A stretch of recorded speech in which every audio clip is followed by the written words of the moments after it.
All right, so let's kind of talk about, we've been talking about the binomial formula. So here, this example problem, we have 10 people donating blood. There's a 5% chance someone has O negative blood.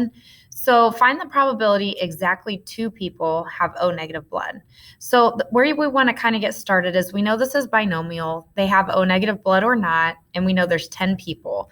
So I think it's very helpful before you even start plugging any numbers in over here is N is your total number of people. The probability they have O negative blood is 0.05, and we're trying to find the probability of exactly 2 people having O negative blood. So if we plug this into the formula, our N is 10 and our X is 2. So we have 10C2.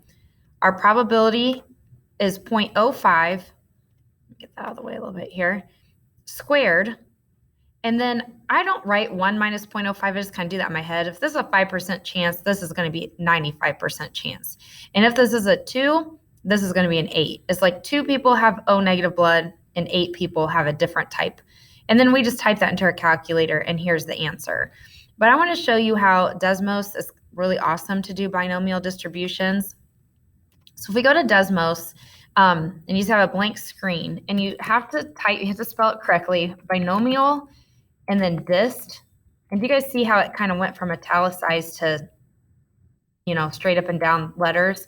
And then if you put a comma after it, they want the trials first. Well, there's 10 people, comma, and then they want the probability. Well, that's 0.05. And then you see this little kind of curve start to happen here. And I'm going to push this magnifying glass. I'm going to move myself out of the way. Okay, and this is going to be different probabilities. So what we're going to do, I'm going to push this again. I don't know why we don't see, there's a dot up here. Kind of seems like they should have included that. But exactly 2 people, if we go to, this is going to be 0, this is going to be 1, this would be 2. There's our answer, exactly 2 people, and there's the probability. It's kind of nice. So we're going to click on that, and do you see how that's the same answer that we already had? So that's really helpful when you get to a problem like this. Less than 2 people have O negative blood. You would have to figure out, that would be 1 or none. So if I go back to Desmos, you can ask it to do that for you. You can check mark cumulative.